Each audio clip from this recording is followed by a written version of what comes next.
Alrighty guys, so today is release day on the Batwing. I am uploading the build videos right now currently, and I wanted to get a deflection video for you guys to show you where, oh, this is going to be super hard to hold the camera. Let me see how I'm going to do this. How am I going to hold the camera while here we go. Okay. So let's do some deflections. The starting, look, every build is going to be different. You have to use your own judgment and kind of go through all this on your own, but I'm going to give you some starting points. So 65 millimeter, like this, so this is the only place I could find a flat place for the Batwing. I have it laying just flat like this. It's totally level. Both wings are pretty much even on tipped straight on the table.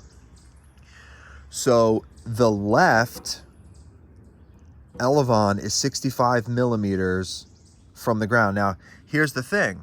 When you look at this thing from the front, when you look at this guy from the front, you can see, let me get this off so that this doesn't distract you.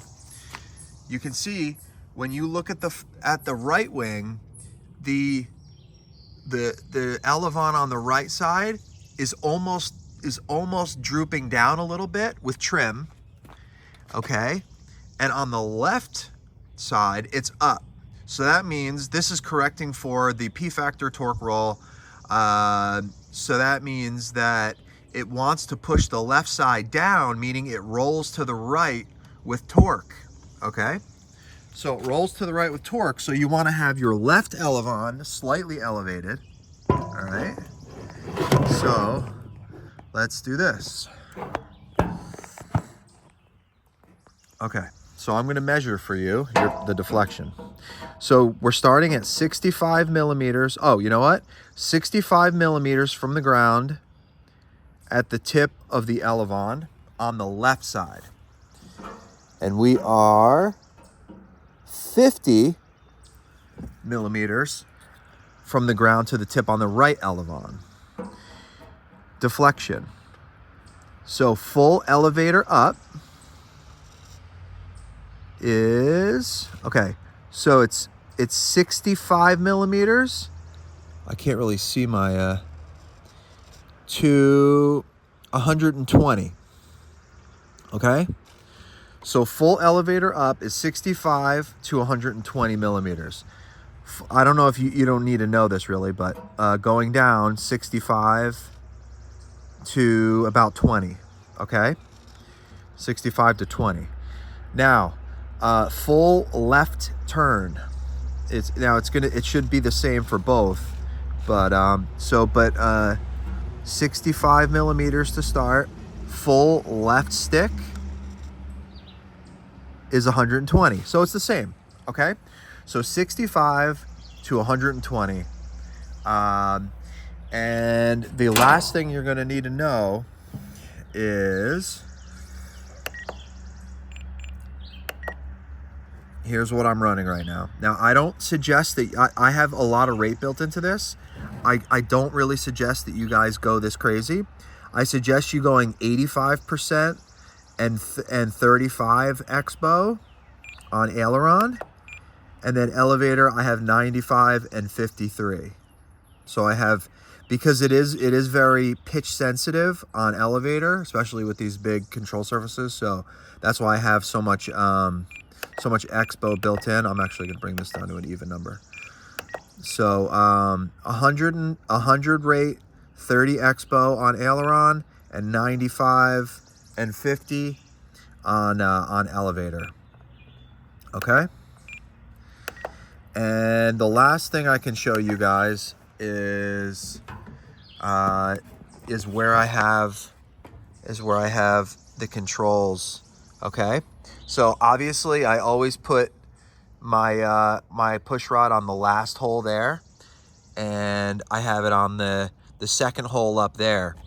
I'm going to give you a measurement of that right now.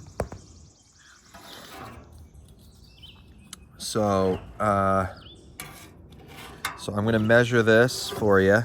So from the wing, or I'm just putting the ruler up against the bottom of the wing, it is 15 millimeters.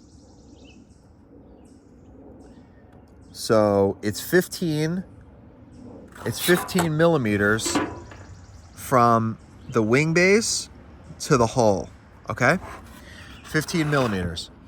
Now, that all said, that will give you your starting point for flying this thing and maidening it. I suggest there's two things that you have to remember when you fly this. When you throw this, it's going to have a pitch up attitude, okay? So it has to have a pitch up attitude. So starting with the throw, you're gonna hold this thing like this. You're gonna hold it like this, okay? I still have black on my fingers from the, so you're gonna hold it like this, okay? These two fingers are your launchers, okay? There's a big flat surface there. So you're gonna hold there, okay? You can wrap your fingers around here to hold it. Here, let me get it set up how I do it. So this is kind of how I throw it, like this. There's a lot of place to hold it there, okay? So that's how you're gonna hold it when you throw it. It's very easy. And you're gonna throw it straight. You wanna throw it straight. Like at my shed, I would throw it at the roof of the shed. You don't wanna throw it up. If you throw it up, it's gonna cartwheel off to the side. It's a flying wing, okay? So you don't wanna throw it up. You wanna throw it straight. It has a lot of thrust. It's got a lot of lift. So you throw it straight, it's going to go straight out. If you watch my videos, the times that I'm smart and I remember myself how to throw this thing, you just throw it straight. I have it programmed in my head for delta wings. They like to be thrown up because they like high alpha. This does not high alpha, okay?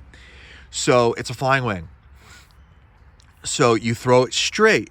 And the way that you need to fly this, now a lot of you guys are gonna forget and you're gonna trim this thing so that it flies level, okay?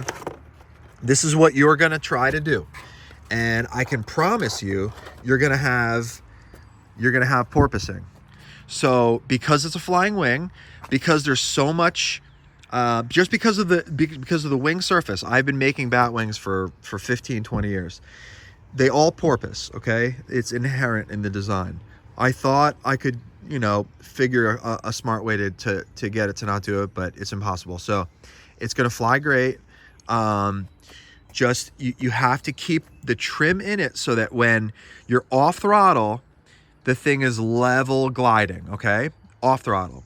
When you're medium throttle, it just slowly starts to gain altitude, and when you're full throttle, it will kind of gain a little bit more altitude when you're flying. We're humans, we adapt to things, so it's fun to fly around no matter what. After 2 flights, you're totally used to it. If you want to go full throttle and stay level, you just push forward on the stick a little bit. Yeah, so that's pretty much it. That's everything covered. I'm gonna go fly this thing a few more times today or tomorrow and kind of explain this again to you guys. But I'm about to put the files up, so if you have any questions, let me know. And keep me updated. I want to see your bat wings.